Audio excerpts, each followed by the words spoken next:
Students, चलिए हम लोग इस क्वेश्चन नंबर 5 को सॉल्व करते हैं। देखिए इस क्वेश्चन नंबर 5 में क्या कहा जा रहा है, आप लोग क्वेश्चन को पढ़िए। इसमें कह रहा है एक घनाकार ब्लॉक के एक फलक को अंदर की ओर से काटकर एक अर्धगोलाकार गड्ढा इस प्रकार बनाया गया है कि अर्धगोले का व्यास घन के एक किनारे के बराबर है। शेष बचे ठोस का पृष्ठीय क्षेत्रफल ज्ञात कीजिए। तो स्टूडेंट्स, हमारे पास एक घनाकार ब्लॉक है। तो चलिए सबसे पहले हम लोग एक घनाकार ब्लॉक बना लेते हैं। तो स्टूडेंट्स, आप लोग एक घनाकार ब्लॉक बनाइए, एक घन बनाइए। आप सबसे पहले एक घन के बारे में आपको जानकारी होगी। जो हमारा घन होता है उसकी प्रत्येक साइड क्या होती है, बराबर होती है। तो आप एक घन बना लीजिए। ये जो हमारा घन है इसके प्रत्येक साइड्स की लंबाई क्या है, बराबर है। और इसको हम मान ले रहे क्या हमारा है, ए है, क्योंकि मैं कुछ दिया नहीं, हम मान ले रहे ए है। अब आगे आप ध्यान से देखिए, कह रहा है कि ये जो आपका घनाकार ब्लॉक है इसके एक फलक को, कोई एक फलक है, देखिए देखिए ये हमारा क्या है, फलक है। कोई एक फलक लीजिए, किसी एक फलक को काट करके अंदर की तरफ एक अर्धगोलाकार गड्ढा बनाया गया। तो चलिए अर्धगोलाकार गड्ढा भी बना लेते हैं। तो आप लोग ध्यान से देखिए, और क्या कह रहा है, देखिए अर्धगोले का व्यास घन के एक किनारे के बराबर है। जो आपका अर्धगोला आप काटोगे घनाकार ब्लॉक में से, उसका जो व्यास है वो इस घनाकार ब्लॉक के, जो घनाकार ब्लॉक है इसके किनारे के बराबर है, किनारे के बराबर है। तो चलिए देखिए ये साइड है ना, तो इसी साइड के बराबर हम क्या करते हैं, जो हमारा अर्धगोला काटेंगे उसका व्यास बना लेते हैं। ठीक, तो आप अर्धगोला काट लीजिए। ऐसे कुछ कटेगा ना आपका अर्धगोला, ऐसे ही काट के निकालोगे, निकाल लीजिए। अब देखिए आपको निकालना क्या है, शेष बचे ठोस का पृष्ठीय क्षेत्रफल। और स्टूडेंट्स, ये जो आपका अर्धगोला है, आपका ये जो अर्धगोला है इसका व्यास क्या है, लिख लीजिए। सॉल्यूशन, माना घन के एक किनारे की लंबाई, एक किनारे की लंबाई, एक क्या, घन के किनारे की लंबाई, क्योंकि जो आपका घन होता है उसकी प्रत्येक किनारे की लंबाई क्या होती है, बराबर होती है। तो लिखिए माना घन के किनारे की लंबाई कितना है, हमने ए माना है, ए सेंटीमीटर आप मान लीजिए। अब लिखिए अर्धगोले का व्यास, अर्धगोले का व्यास बराबर है, किसके बराबर है, घन के किनारे की लंबाई के बराबर है, घन के किनारे की लंबाई के। ठीक है, इतना में दिया, देखिए अर्धगोले का व्यास घन के एक किनारे की लंबाई के बराबर है। तो अब देखिए घन के किनारे की लंबाई आपने क्या निकाली है, क्या माना है, ए। तो जो आपका अर्धगोला है, ये जो अर्धगोला है इसका ये जो व्यास है, ये जो व्यास है ये आपको क्या मिल गया है, ए सेंटीमीटर मिल गया।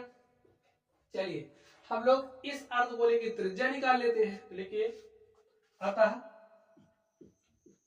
अर्धगोले की त्रिज्या, अर्धगोले की त्रिज्या, त्रिज्या को आर से दिखाते हैं।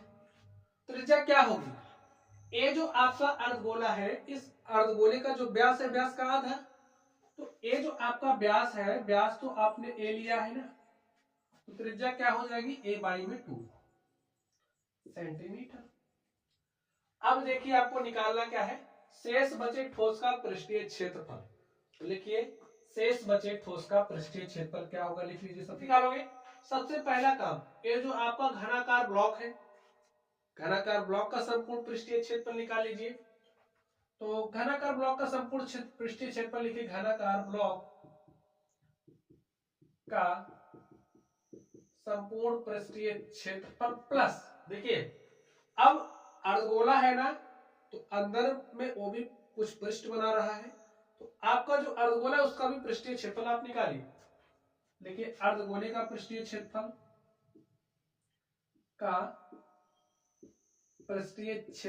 अब आप लोग ध्यान से देखिए, यहां पर तो अब एक गड्ढा बन चुका है, यहां पर एक खाली स्थान आ चुका है, ऊपर की तरफ खाली स्थान है ना। तो ये जो वृत्त बन रहा है इसके क्षेत्रफल को आप घटा दो, लिखिए माइनस वृत्त का क्षेत्रफल। अब स्टूडेंट्स आप लोग सॉल्व करिए। देखिए घनाकार ब्लॉक, अगर आपके पास कोई घन है, फॉर्मूला याद कर लीजिए, घन का संपूर्ण पृष्ठीय क्षेत्रफल होता है 6 गुणे में भुजा का स्क्वायर। अब यहां पर लिखिए 6, लेकिन भुजा क्या है, ए हमने माना है, तो 6 गुणे में ए स्क्वायर हो जाएगा, यानी कि 6a स्क्वायर।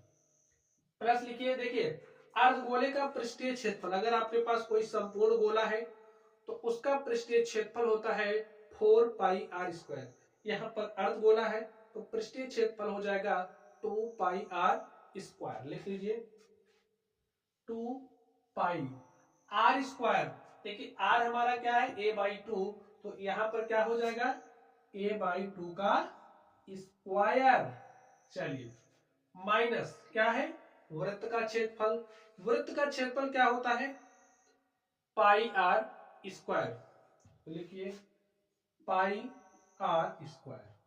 अब देखिए ये जो आपका वृत्त है, इस वृत्त की त्रिज्या क्या है भाई, a बाई 2, क्योंकि पूरा व्यास a है, त्रिज्या यही तरह a बाई 2 हो जाएगा। तो इस r के स्थान पर आप लिख दो a बाई 2। ठीक है, अब आप इसको सॉल्व कर लीजिए।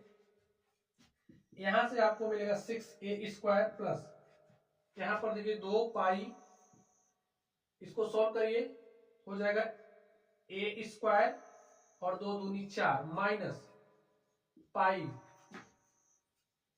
a स्क्वायर अपॉन में 4। देखिए 2 एक के 2, 2 दूनी 4, तो यहां से आपको क्या मिला, a स्क्वायर यहां पर भी है, a स्क्वायर यहां पर भी है, a स्क्वायर यहां पर भी है, तो हमने क्या कर लिया है, a स्क्वायर को कॉमन ले लिया, तो बचा क्या, यहां पर 6 बचा है, 6 लिखिए प्लस, देखिए यहां पर पाई है और a स्क्वायर हमने निकाल लिया, पाई बाई 2 ना, तो यहां पर लिखिए पाई बाई 2। समझ गए बात, यहां पर माइनस चिन्ह है तो माइनस लिखिए, a स्क्वायर आपका निकल चुका है, तो बचा क्या है, पाई बाई 4, तो आप पाई बाई 4 लिख दीजिए। चलिए इसको थोड़ा सा सरल करके लिख देते हैं, तो यहां पर लिख दे क्या है, चलिए यहां पर लिख लीजिए आपका है a स्क्वायर और यहां पर 6 प्लस, देखिए यहां पर 4 है, यहां पर 2 है, हर बराबर करके हम लोग इसको घटा सकते हैं। तो हर बराबर करने के लिए क्या करेंगे, यहां पर इसके अंश और हर में 2 से गुणा करेंगे, तो 2 पाई बटे में 4, और 2 पाई में से पाई घटा देंगे, क्या आ जाएगा पाई, यहां पर ठीक है क्या आ गया पाई, और बटे में 4, यही हमारा क्या हो गया, रिजल्ट हो गया, a square of 6 plus pi by 4। तो स्टूडेंट्स इस तरीके से जो हमारा क्वेश्चन था हमने इसको सॉल्व कर लिया है। तो चलिए आप लोग पढ़ते रहिए। Thank you.